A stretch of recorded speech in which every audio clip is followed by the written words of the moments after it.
Hey everyone, Curse Deck Builder here, making our way to 10,000 decks assisted, and today we're looking at Bright Palm Soul Awakener, a +1/+1 counter deck. This deck comes to us from Sharak, who has once again been so gracious to support our channel. Thank you so much, Sharak. And they say, let me open this up right here, that they're almost done with the deck, but came across a few last maybe cards to be put in the deck, which can be found in the considering list. And they're stuck on whether or not they should put them in, what should be taken out, and so on and so forth, and would like me to take another look at it. And for that, I absolutely can. I think the deck itself is in a really good position, so I'm going to be spending a lot of time on these consideration cards so that we can kind of suss out which ones are really, really good. And then in the process, if we think of anything else that might need to go into the deck, which I don't think there's a lot, but we'll keep an eye out, we'll talk about that for sure.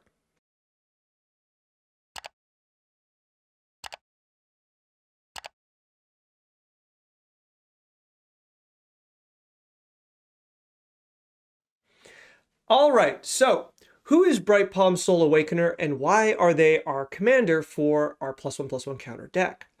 They are 4 mana in red, green, white, that's Naya, 4/3 Fox Shaman. And they have 2 abilities, even though it kind of comes together as one. So backup 1, which says, when this enters the battlefield, put a +1/+1 counter on target creature. If it's a different creature, it will gain the secondary ability of this creature.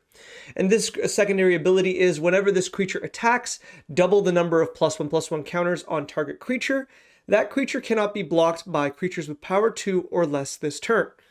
So how does this work? Well, Bright Palm works as a kind of token doubler, kind of evasion commander at the same time, which is a really interesting mix of powers. So when the turn that Bright Palm comes into play, something else is going to grow, gain that second ability, and then most likely double its own power. If I'm assuming we're putting Bright Palm down on turn 3, which is ideal, if we can get a 1 mana creature out, then a mana rock or ramp, we get Bright Palm turn 3, that mana creature will attack, or that 1 mana creature will attack, doubling its own counters, getting that first trigger. And then from that point on, Bright Palm will trigger every time Bright Palm itself attacks, getting us ahead. Now, I think it's kind of interesting, this combination of powers, because I think one of the big things of +1/+1 counter decks is they get very tall very, very quickly, but have a really hard time with chump blockers if they don't have like a natural evasive bonus. And so I really do like that this commander's main ability is adding that evasion, even if it's only on one creature. And I think that's what we're going to have to remember, is that evasion we're giving goes only on one creature. And we're going to keep that in mind as we look through the list. And looking through the list, I generally really like it. It's very straightforwardly, I think, built out of a lot of good +1/+1 counter synergies, a lot of good cards in our instance and sorcery sections. So I already do like the direction it's going. Let's go down and look at the curve, and I think the curve is really nice. I will say we've got a lot in our 4 mana slot, and we're going to spend some time going through that, but the rest of the deck, I think, is rather smooth. I wouldn't mind some more 1-drops, I'm going to say. Now, obviously, you could say things like Esper Sentinels or any other mana dork, really. Mainly because I really like the idea of being able to turn 1 mana rock, like I said before, turn 1 mana creature, turn 2 ramp or a mana rock, and then turn 3 play our commander to immediately start going. And at the moment, we have, what is this, eight cards here, and at least 2 of them aren't actually 1 mana creatures. They're actually 2 mana or higher creatures. So we're actually only 6 cards, and only 1 of them is a creature. I'm not going to spend too much time going through all of the different mana creatures we could have, from like even Gilded Goose to, you know, not Deathrite Shaman, what is it? Avacyn's Pilgrim, Lana War Elves, Finehorn Elves. There's so many different ones that we could be playing here. They're all pretty good at putting +1/+1, being the target of the +1/+1 counters. So with that in mind, I'm going to spend we're going to look through the deck of what stands out to me as things I don't really love first. And then we're going to tone back down and look at our sideboard additions and how we feel about them. So Let's do what I want to do first and start with the highest mana cards, and then we're going to go through some 4 mana cards, and then maybe a few cards that stick out even after that. So, looking from the highest mana cost creature, we've got Ancient Bronze Dragon. Now, the Ancient Dragons are really, really strong, but one of the big problems I have with them is that they trigger on combat damage to a player, right? So that means we need to be able to play this creature, get an attack in, get that attack in because it's not flying trample, it's just flying, which is a little trickier. And then after which, you know, we're going to put, let's see, upwards, roll 1d20. The other ones sometimes have 2d20s. That caught me a little off guard. That must be the spells and not the dragons. I must be confused. But regardless, this card will put 1d20's worth of +1/+1 counters on up to 2, on each of up to 2 target creatures. Now, let's cover a few things. The first thing I think is that we have a little bit of haste, but we don't have a very large amount of haste. So already I'm not a very, very big fan of the Ancient Dragons with a lack of haste, and I don't really like them when we have to cast them fairly. I like them reanimated or being cheated into play with haste. And this deck is mainly going to try to cast it fairly, and therefore I'm not really, really big on this. The other thing is that Ancient Bronze Dragon triggers at the worst possible time for this deck. Think about it in this kind of sense. Our commander triggers on attack, and Ancient Bronze Dragon triggers on damage. So, in order to actually double the amount of counters we're going to put on 2 different creatures, we need an additional attack phase after this, right? That first one, we double something, and then we get, let's say we roll 13, very lucky number, and we put 26 counters on, like, divided between 2 creatures, basically. 13 on one, 13 on another. I would really like to double those counters, but we just can't until the entire next cycle. And once again, there's this kind of theme here where we're putting it on 2 creatures, which is really interesting to me why they didn't want it to be all creatures, but what this leaves us with is kind of a weird situation. Once again, our commander benefits from the fact that, like, the creature gains some evasion, but it's only a creature. So putting it on 2 creatures feels like unnecessary when we only need it on 1 creature. And then, if not, I would want it on all creatures so that we could have a backup plan, I guess pun intended, to the rest of our plan, right? If we are generally going to give 1 creature evasion, a backup plan would be to give all your creatures the +1/+1 counters, so we have like another way of attacking outside of just 1 really tall guy. Maybe I'm not explaining this right, but all this to say, I'm just generally not a fan of these dragons. I think at this mana cost, with only 36 lands, without like a lot of acceleration, I'm thinking this is a pretty easy cut on my end.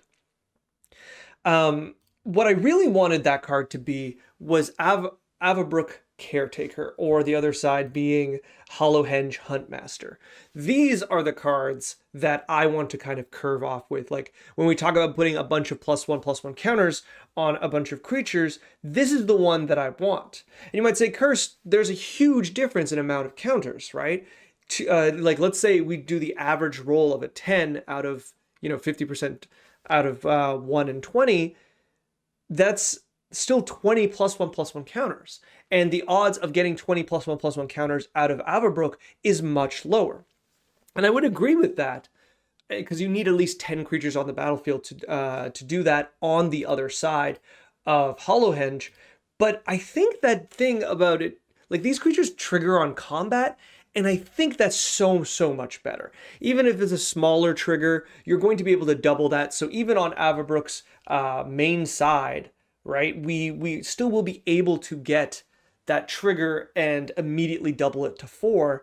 But with Hollowhenge Huntmaster, obviously we're going to get a lot more counters and still double a little more. And I'm going to say the hexproof is just so relevant, whereas Ancient Bronze Dragon struggles to make it to that attack. Our Caretaker and our Huntmaster, both of which have no problem making to the other side, not even mentioning the hexproof being shared with all of our creatures, our permanents actually, which is just plain crazy. Such a good card. Moving on, Vorinclex, very, very strong, doubling all your counters, having all your opponent's counters, incredible card. And Colonian Hydra. I feel like I'm stumbling over my words today. Colonian Hydra.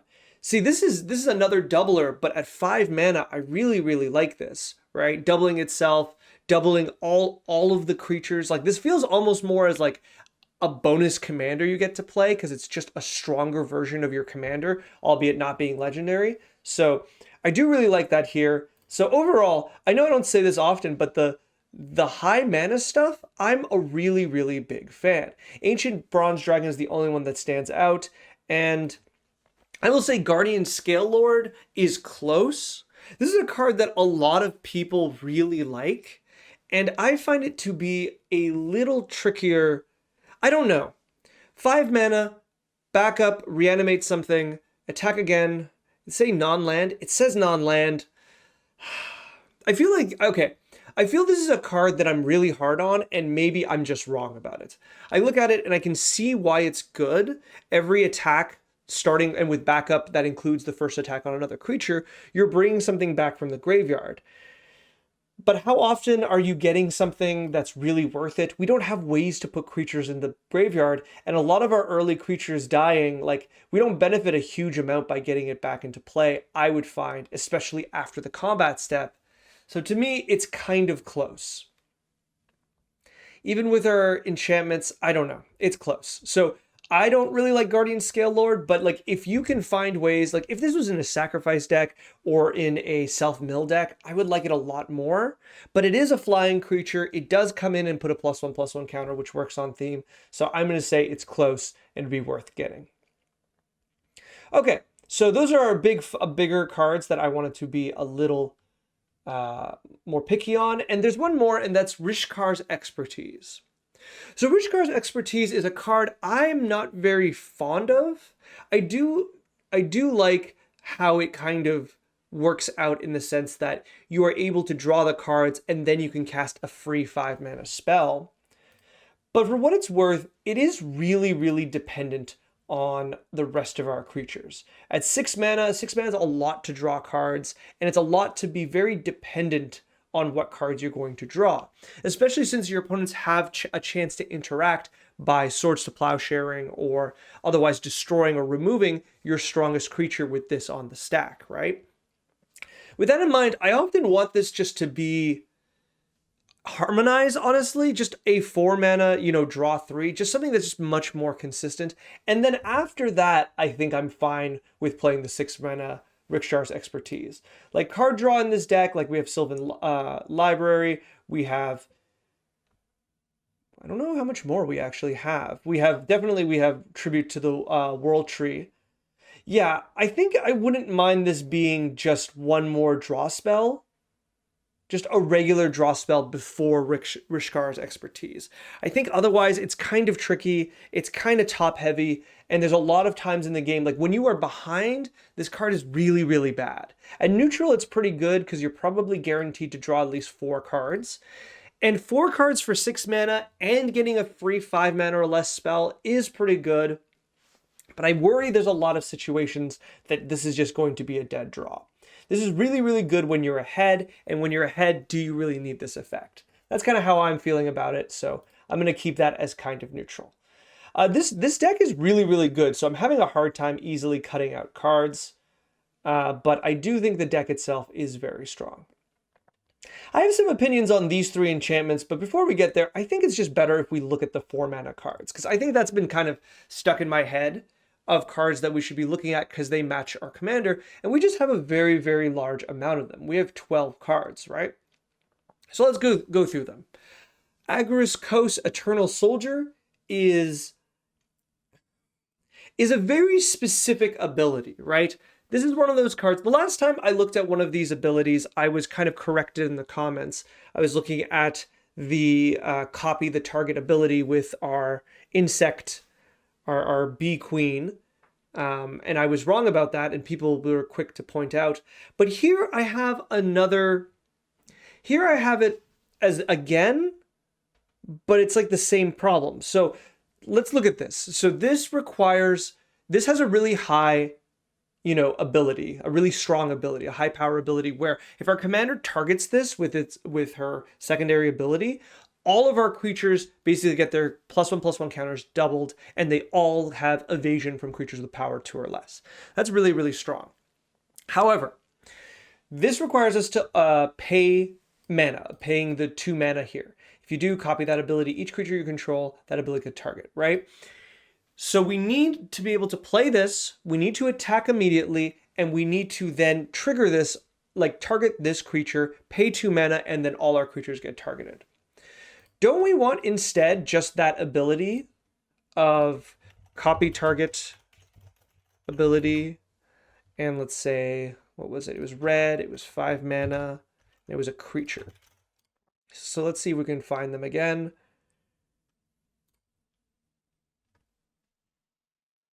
Okay, so Radiant Performer is only one time. That's the whole idea. Yeah, so this comes in and it targets... I thought this was one of those permanent ones. Okay, so... Cast it from your hand. Choose target spell or ability that targets only a single permanent or player. Copy that spell or ability for each other permanent or player that spell or ability could target. Looking at our commander on target creature. So... I will say the difference is, and this is nominal, this will double the counters on every other opponent's creature that has +1/+1 counters. So that is a bit of a downside, but I think it's a little less clunky. This is 4 mana. You can do this every turn for 2 additional mana, therefore making it a bit of a 6 mana card on the first time. But after that, like, I don't know, do we want this as one big attack with Radiant Performer, or do we want to be paying mana into this every turn? I feel like if you do this once, you're probably in the clear. With creatures that don't have trample, the difference between having, 18 power and like 36 power is somewhat redundant at a certain point, because they're going to be chumped one way or another. But the nice part of this is that our commander stops that chumping. This is really hard. This is a really hard decision, and I think I'm going to leave it open, but I'm going to say these are my final thoughts on it.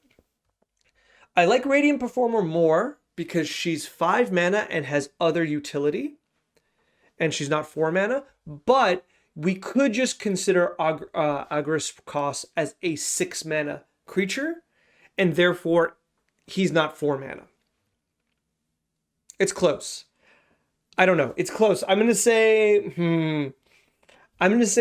this to the deck builder. I'm gonna sneak out of this one, but it's close. I do like Radiant Performer a little more, but I am interested in Argus Cost. I wouldn't play both, but they do catch my eye.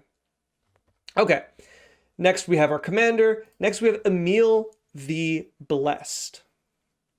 So this is, I feel like you already have the card here, so this is a really good comparison. So Emil the Blessed is Good Fortune Unicorn plus another ability, and worse, I would say. So Emil the Blessed is 4 mana, is a blink mana sink, but also whenever a creature enters the battlefield, you may pay 1. If you do, put a +1/+1 counter on it. If it's a unicorn, put +2.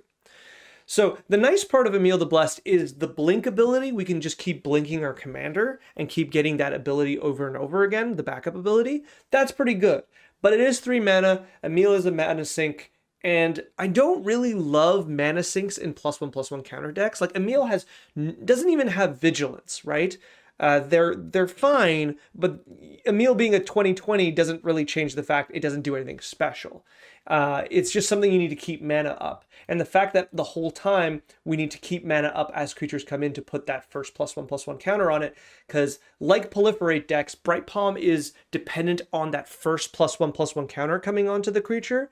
We're just left in a bit of a tough situation. And I feel like in that way, Good Fortune Unicorn or our 3 mana Arwen, which is also something we're not playing right now, is just so much better. Because it's just simple. Whenever another creature comes in, get a +1/+1 counter on that creature. Once we have this unicorn out, we just don't need to think about it anymore, right? We don't need to hold up mana. We don't need to think of it as a mana sink. It just means every subsequent creature comes out a bit stronger and comes out with an additional counter for Bright Palm to double, or the first counter for Bright Palm to double. And for cards like Krenko or Amin Pakal, that first +1/+1 counter is a huge, huge difference, right? Like the way both of these creatures' triggers work, you actually don't get to double the counters they get to get more tokens out of them with your commander, right? Because it's one whole trigger on attack, put a +1/+1 counter, and then where is Krenko? And then create that many things. So there's no point in between that you can double the counters. So having something putting that first +1/+1 counter, such as Good Fortune Unicorn, being able to double that and then using their natural trigger to put an additional counter and then make the tokens is a huge, huge difference, right?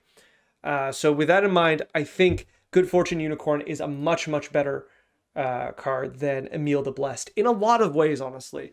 And if nothing else, it's 1 mana less, putting a little bit of less pressure on our 4 mana commander.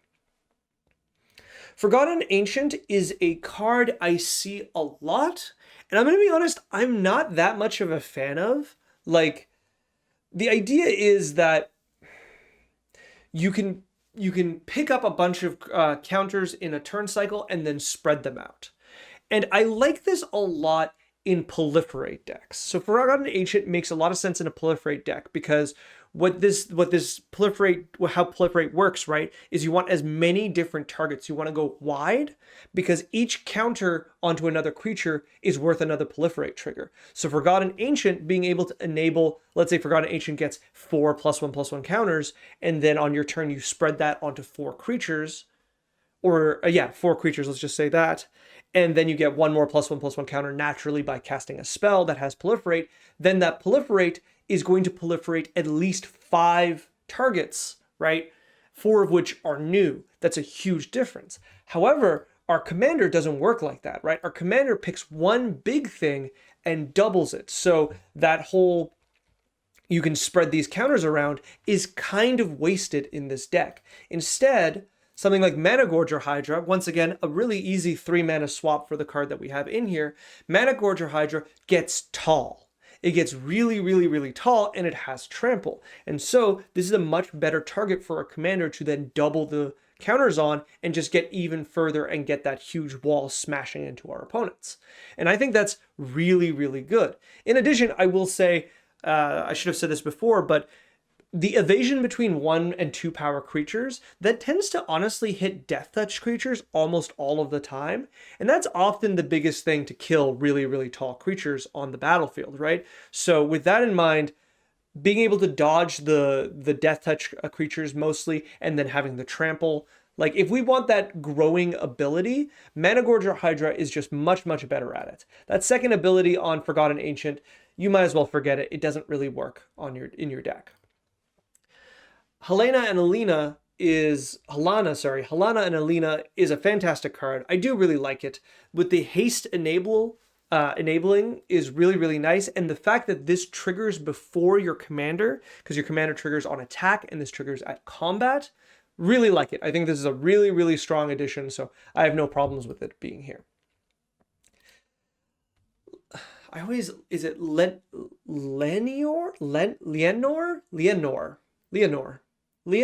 I'm going to say Leonor. So Leonor is interesting here. I do like her as a draw engine, but I think it's not really where we're going to want, right? Because she's mainly the draw engine and not so much the +1/+1 counter side. And as I've said before, a lot of our draw engines are kind of dependent on our creatures with like Tribute to the World. We have Toski and Rishkar's expertise. My God, my words are completely all over the place today. But Leonor, my goodness, this wonderful witch, says that her draw engine is also dependent on the creatures. And that's what she's really here for. She's really here as a draw engine, not so much as a +1/+1 counter engine. And with that in mind, I think we can just do better. I think I'm just happier with this being something else. And at 4 mana and a creature that doesn't really get really tall fast, I don't know. I don't think this is a pretty good card. I would say this is an easy cut as well. Shalai and Halar is really interesting. Obviously, these two cards are meant to be, our commander is meant to be working with this because they're from the same deck. And I think this one is the most interesting because it just has a really high ceiling where you drop her and then whenever you double something, you're just going to deal tons and tons of damage. And this, once again, obviously works really, really well with a bunch of different triggers, proliferation triggers. Either Shalai and Halar do a lot of small damage, or in this deck, they do a really high amount of damage in one go. And I think it's the latter here, and I do like that. I do really wish that they weren't 4 mana, and that's the only problem I have. I also think, like, they are a bit win more. They are a bit win more, aren't they? You play this out, and this gets good with your commander out, or when you're actively putting more and more +1/+1. Yeah, this card is win more, isn't it? So I'm going to be hard on them, and I'm going to say, no, we should cut them because they're win more and they don't help us in neutral. Especially since the damage only goes to our opponents, whereas we want some of that damage to be going at creatures. Okay, I've talked myself out of them. I would say this is a cut. They could be fun as an alternative commander for the deck, but otherwise I'm going to say they're just too win more and they don't really help us in the neutral, so we'll cut that out. Red Terror. Whenever a red source you control deals damage to one or more permanents and or players, put a +1/+1 counter on the red terror. I see. Okay, so this is a combo with either Shalai and Halar and all will be one. Okay, Shalai and Halar make a little more sense now because that immediately is an infinite combo. Okay, I changed my mind a little. I think we'd have to still rebuild the deck a little. Like if you want to, right now, I think I would just rather the Red Terror with All Will Be One as our combo win because both of those cards are just good by themselves, and at least All Will Be One is it's 5 mana and it's not a creature. So though it is a little win more, it's part of the combo. I'm feeling a lot of back and forth today. Okay, I think right now in this current setup with Enlightened Tutor and Worldly Tutor, I think it could be worth to play all 3 of those and go for the combo, but without a lot of ways to protect them, I think I would personally cut. I think I would probably cut one of the 2, Shalai and Halar, or All Will Be One. All Will Be One, the fact that they're not 4 mana is good. Like the fact that this enchantment is 5 mana is good because it doesn't like mess up our commander. But because we need a 4 mana creature to do this anyways, I am akin to say maybe we'd prefer the 2 creatures. I don't know. This is kind of a hard, I guess like it's a hard combination, but something I do like. Okay, I will say this. Shalai and Halar have no way to put their own +1/+1 counter on themselves, right? We need our commander, we need combat triggers, we need some other card to do this. Whereas Red Terror is able to put +1/+1 counters on itself by attacking and hitting someone who can't block the Red Terror. So though it is clunky to put that first +1/+1 counter, the Red Terror and All Will Be One together with nothing else on the board will win you the game through that attack. Whereas Shalai and Halar, where are you two? Oh, I'm looking down here. Yeah. Well, as Shalai and Halar, they have no means of doing that. You could have all Would Be One and Shalai and Halar and attack 1,000,000 times and you wouldn't be able to start the combo. So with that in mind, I still feel like cutting Shalai and Halar and keeping the Red Terror, but it's close. Finally, Toski is a great card. That's fine. I have no problem there. Akroma's Will is a finisher that I really like, so that's fine. Smothering Tide is fantastic. I think Felidar Retreat is just really, really strong, but to put one +1/+1 counter on all of our creatures, how many fetch lands do we have? We have 1. Looks like we have the 1. And with that in mind, I am thinking the Felidar Retreat is just a little weaker. It's a great card in landfall decks and lands matters decks, but you're playing incredibly fairly here. You're playing it in literally for a land, you get a +1/+1 counter on all creatures. And I think with that in mind, Cathar's Crusade is just going to do a better job. And I don't want multiple copies of this effect. You might say, well, Curse, this Felidar's Retreat creates 2/2s. And I'm going to say, if you're creating 2/2s, you're not in a great position, right? That means the board's been wiped, you play a land, and you're going to create a 2/2. I don't love that. I'd rather play Cathar's Crusade and immediately have that in play after a board clear, and then every creature I play will just keep growing the rest of the board instead of getting 1/2/2 a turn and then not getting the +1/+1 counters. So with that in mind, I like Cathar's Crusade a lot more, and I think the Felidar Retreat is something I would cut. All right, I think that's most of the things I want to cut from the higher stuff. Let's look at a few that kind of caught my eye. War Elemental is always a card that, I don't know, it always is so confusing to me. I don't really like it. I think it's cute, but the problem is, okay, so this is another combo piece, right? Whenever damage is dealt to an opponent, put that many +1/+1 counters. Okay, so clearly I missed a bit of the combos in this deck. You'll have to excuse me. So while we're here, I will say, is there a reason we're not also playing Walking Ballista? Which I've apparently spelled in Espanol. Walking Ballista. So every time damage is done, okay, it's because this is a red. Yeah, that one doesn't work that way. Okay, that makes sense. So War Elemental says whenever damage is done, put a +1/+1 counter on it, and All Will Be One says whenever you put a counter on something, deal damage. Same thing with Shalai and Halar. Okay. Okay, with that in mind, I'm going to be less hard on Shalai and Halar. I was wondering why War Elemental's in here, and now it makes sense. Okay, never mind on all that. You can keep Shalai and Halar. You can keep... we have 4 cards that work together in mismatched ways to create an infinite combo. I like that a lot more. That makes a lot more sense. Okay, then we are done with all of the cards that have really been catching my eye. I will say, okay, there is one more I'm going to pick on, and that's Damning Verdict.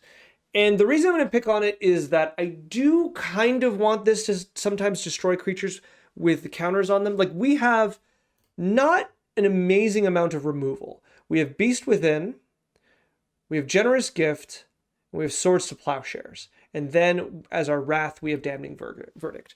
And I think I wouldn't mind a second Wrath card or a cleaner Wrath card. Like, this is fine to keep, but when it's our only Wrath, I don't love that. There's a lot of boards where this won't do what you want it to do, especially against other +1/+1 counter decks, which I would suggest you actually have the hardest game plan around, because they will never have creatures that are power 1 or 2, and their creatures will be big enough to rival the size of your creatures, even when you double their power, because +1/+1 counter decks like yours are huge. So the fact that Damning Verdict will specifically not target them, I don't love that. I would say Blasphemous Act, but it's the same problem with the +1/+1 counter deck. So I think I might just be happier with just Wrath of God, or Wrath of God in addition to Damning Verdict. It is a 4-mana card, but it is a board wipe, so I don't mind it as much. However, either way, I will say just having a clean answer to everything could be really, really nice, because there's just going to be some boards, even if you are the danger generally, there's going to be some boards you need to deal with when you are behind, and this card is sometimes incredibly bad. Like, this card is bad when you're ahead. Actually, once again, it's not bad when you're ahead, because ideally you keep your board. But whether you're ahead or not, it is bad depending on something you cannot control, which is the +1/+1 counters on your opponent's creatures. And with that in mind, I like it in some situations and I hate it in others, because imagine a situation where it's like you, another +1/+1 counter deck, and 2 opponents that do not have those +1/+1 counter decks. Damning Verdict is really bad for you, because what you can do is you can cast it, wipe the boards of the 2 other players that would guarantee you really strong attacks to maybe knock them both out, but most likely that's going to leave you vulnerable to the other +1/+1 counter deck, who is now ready to take you out with you being the only opponent, and perhaps with some of your creatures tapped out. So I don't love that. I think that's rather dangerous. So just as a backup, having Wrath of God or something like that, just to be able to say, no, in these kind of situations, I'll knock out an opponent and then wipe the board so that I can be back at neutral and get back into the race, is an option. Though I wouldn't actually recommend that. I would recommend not knocking down someone until you can knock out all three. All right. Finally, let's get to the additions. And the additions that you have here are mostly really, really good and are the things I think I would suggest to begin with. Conclave Mentor is interesting. Much like Hardened Scales, I feel like that ability is a little missing outside of doubling season. And so with that in mind, I wouldn't mind Conclave Mentor, but this is also dependent on the fact that I would also like a few more 1-mana creatures. I know I said it before, but I want to say it again.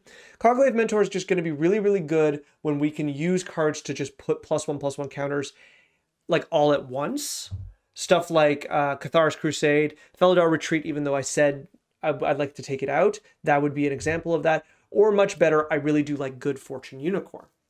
When Good Fortune Unicorn puts 2 +1/+1 counters on creatures, it's a much, much stronger ability. Whereas when we're using this with our commander, or if we're using this with Colonian Hydra, doubling 20 counters into 21 additional counters, like with the effect, isn't much of a difference. 40 and 41 power isn't that different most of the time. So with that in mind, I like the Mentor, but I would like you to have more targets to kind of put those +1/+1 counters on. In the same way that Averbrook Caretaker gets a lot stronger going wide, same thing like as opposed to Ancient Bronze Dragon. If you continue going a little wider, which you have the means to, Conclave Mentor is really, really good here. So I think it's worth it with a few more 1-mana creatures. Likewise, Abzan Falconer is a card that I don't always love. I think when you go really, really far wide, the flying is not as important. But when you are going really, really tall and you're already able to be giving creatures trample or another form of evasion such as Bright Palm, I do really like it in this deck. I think it does make a lot of creatures get a lot more dangerous quickly, and I do like this as a mana sink of sorts. Having 1 mana to sink into it to just give creatures that first +1/+1 counter, itself is really, really nice. Just you need to do it like the second turn it's out. It's not like the best use of your mana, but after that first +1/+1 counter, they gain flying, and Bright Palm is ready to start doubling them, and I do really like that. Anin Pakal, I've already said, talked about them, and I really like her. She's very, very, very, very strong, especially with, like I said before, a bunch of different +1/+1 counter synergies that go wide, namely, Cathar's Crusade or Tribute to the World Tree. And this card, much like what I really like about this deck is we have the instant win combos with All Will Be One or Holler and Shalai, but I want some incidental ones. So the incidental ones are like the idea of, Krenko summoning a bunch of creatures with Good Fortune Unicorn or any of the other, like Rhythm of the Wild or, Cathar's Crusade or Tribute of the World Tree. They come in with a bunch of +1/+1 counters, and that's just an additional 6 damage you get to throw at a player. And that's pretty cool. That makes these attacks a lot better and a lot stronger. And usually I wouldn't be a big fan of that because they're already big enough. But with the other combos, the deck is really starting to come together. So Anin Pakal belongs here for sure. Bloated Contaminator, I don't think is worth the threat. This is one of those things that I say often is that players will see Toxic and they will lose their minds.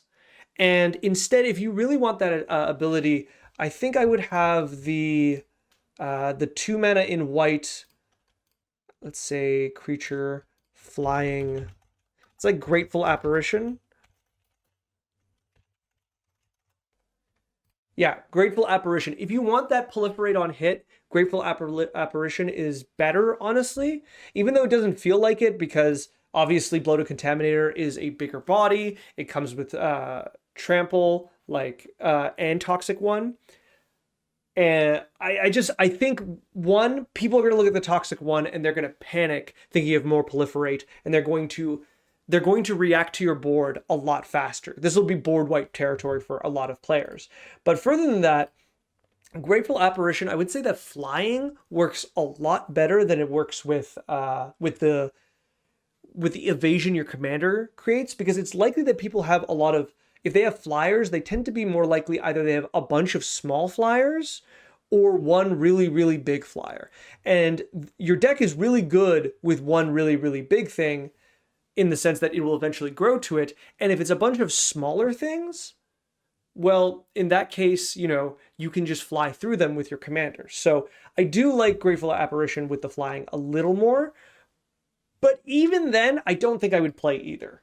Like Bloated, Contaminated, both of them, the proliferation is interesting, but the fact that it has to be on a creature is a bit of a problem. The fact that, once again, it's on combat damage versus attack, which is more the time you want to be increasing, because you want to proliferate and then double. You don't want to double then proliferate. So with that in mind, I'm not too impressed. Court of Garenbrig is pretty good. I think you can definitely use the Monarch.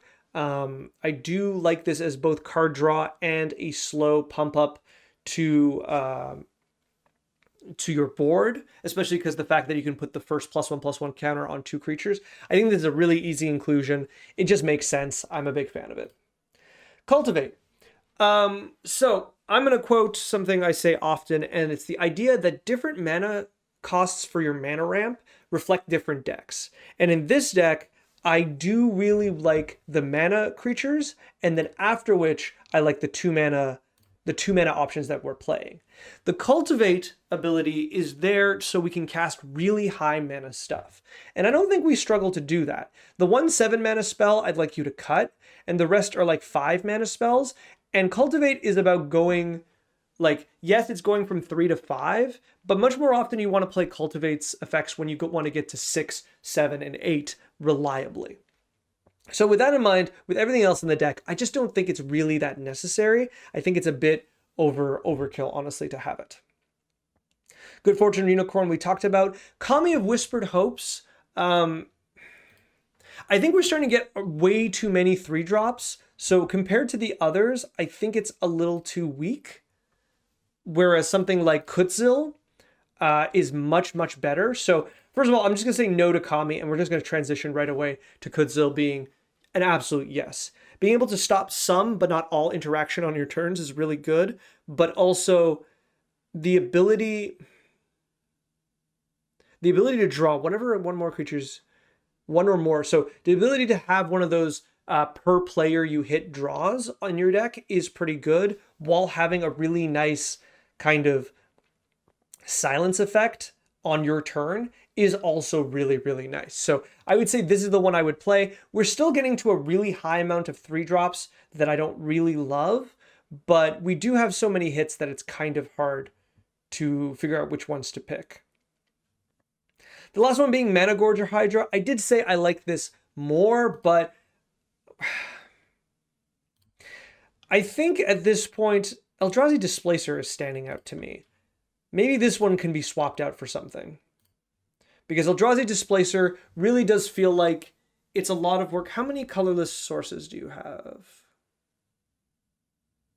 1, I saw 2, 3, 4, 5. Oh, we do have a fetch land. I just missed that one. Okay.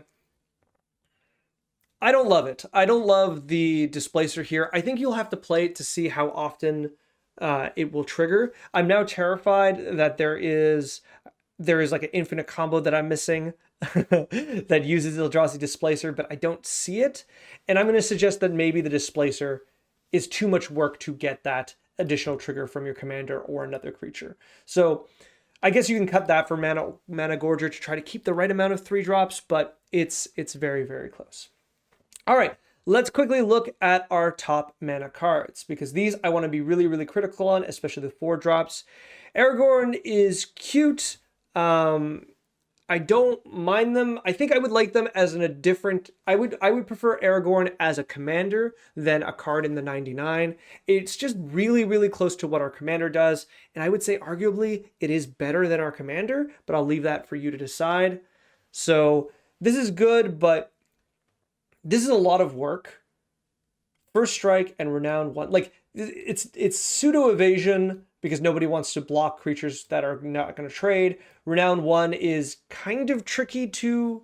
I will say the Renown trigger is going to be really confusing to resolve, but I'll leave that for you to decide. And then the fact that every time it deals damage, it doubles. But I do like our commander doubles first. This is close. I'm going to say either make this your commander or don't play them, because I do like Aragorn here, but it's too close. It's too close to what our commander does without fully working with them. And like with all of this text to make this work, I would just prefer the Hydra, the Colonian Hydra, just to do it without much thinking. Sovereign Okinek Ahu. Ward 2 attacks for each creature power greater than its base power. Put a number of... This is cool, but once again, this feels like another commander. This is really good when you are ahead, right? Because the power scales with how much stronger the creature is to its original power. So in order for this to be good, we already need to be doing what the deck wants it to. And it's also on an attack trigger on a creature without haste that we don't always have access to, and does nothing if we don't have a bunch of really strong creatures. So too close to our commander. We can't play them as an alternative commander without red. I would say just don't play this. Juniper Order Ranger is interesting to me. I just feel like it's a little redundant. We have already so many different powers. Like this is a budget version of Cathar's Crusade, and you're playing Cathar's Crusade, so don't play this. Last Night Together is interesting. It is a additional attack, but with only 2 creatures. I would rather just have an additional attack. Like if you want this, just play a card that gives you an additional attack. This is too clunky for that. It has too much text. The Indestructible Haste. Vigilance. With haste, you're going to want to use creatures that are already attacked. The vigilance is neat, I guess, but the indestructible is often not very important, because if they have removal, they'll remove it in in a response to this ability. And if your creature's a 40/40, it's indestructible anyways to combat damage. So I don't know. I would say no to this. Whereas the last few, I think, well, these last 2 especially, but Port Razor being a very, very good a good way to get extra combats. You just need to give them evasion, which you have the means to do so. I would really, really like this in tandem with Abzan Falconer. But outside of that, I'm worried you're going to have a hard time making this hit. But when it does hit, this is an incredibly, incredibly powerful card. So you'll be pretty happy with that result. So if you can fit Port Razor in, that's an easy one. Uncivil Unrest would be an opposite option. I don't know if I would play both. That's a lot of 5-mana cards. But what I do really like about this, so this is like a worse version of Rhythm of the Wild, because oh no, it's even non-token things. I thought Rhythm of the Wild hit everything. Okay, so I guess it works as an alternative. Good Fortune Unicorn is often going to be better with your tokens then, so we don't need to worry about this. And this is whenever a creature with a +1/+1 counter on it deals damage, it deals double that damage instead. So I like this a lot, because unlike the other cards that say like when your creatures hit, double the counters after the fact, this does it. This like doubles it in the moment, right? It just doubles the damage. And I think that's going to be a lot more powerful for you. Is this still win more? Yeah, I would say a little bit. I like this a lot in decks that go wide. And I think that's why the non-token clause is there, because it gets really, really dumb when you're able to attack with as many attackers that kind of overwhelm your opponents, and all of those like 6 damages become 12. Whereas this is threatening to double, 35 damage to 70. And 35 damage was probably lethal to begin with.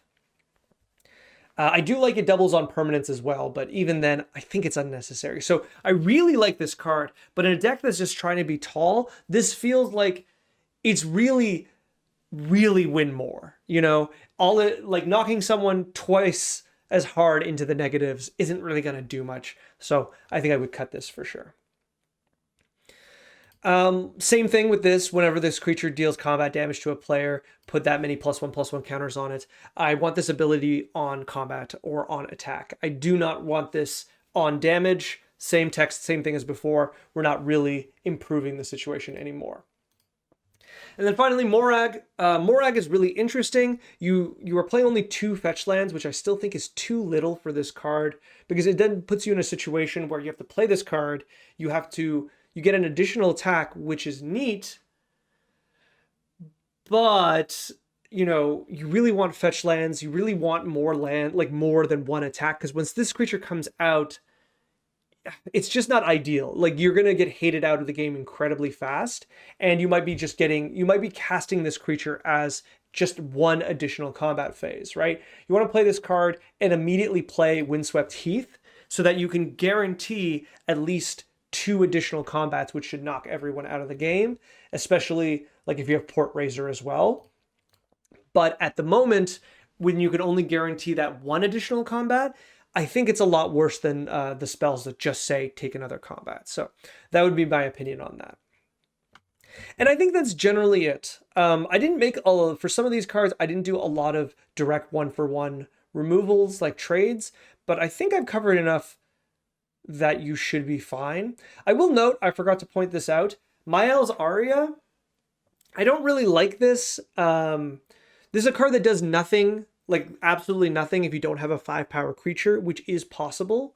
It also just wins you the game when you have 20 power or greater, which is very doable here, but you do have to make it to your upkeep.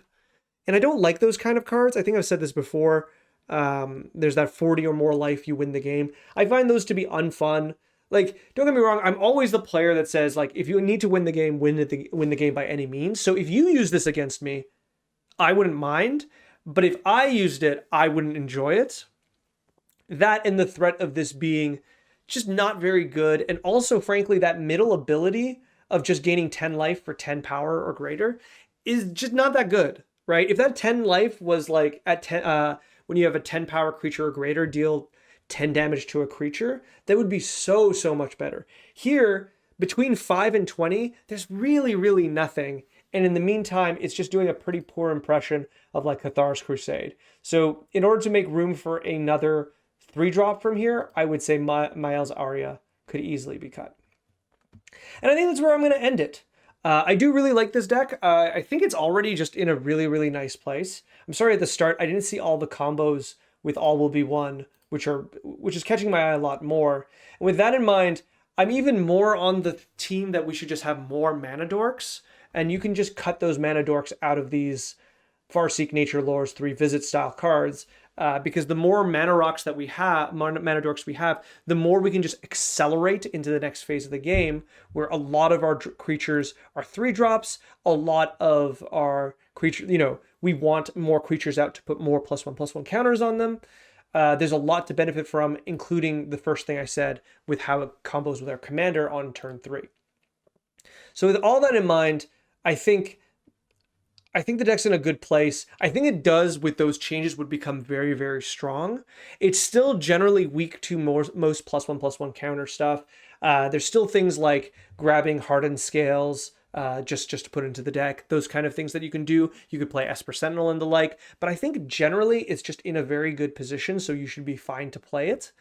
I think I'd be curious to see, I think it would be dependent on who you play against. I feel like you're very much the threat, and you have an upper limit of how dangerous you can be because of that, because you can't really hold back other players, so you have to be aggressive. So I think you play this deck aggressively leading towards the combos, and then try to like just jam people out of the game with Anim Pakal and Krenko as like huge attacks going wide. And I will say finally, I would give some thought to playing Aragorn as your alternative win condition, or if you really want to go into the combo side, which it seems like you have enough cards that you can get away with it, Shalai and Halar should be your commander instead. Where did they go? Oh yeah, they're always here. Shalai and Halar should be your commander instead, so you have a 2-card combo, well, a 3, because you do need that +1/+1 counter to come from somewhere, but with those two cards together and that +1/+1 counter, you have the means of winning the game. And with one of those cards being in your command zone is something I really, really like.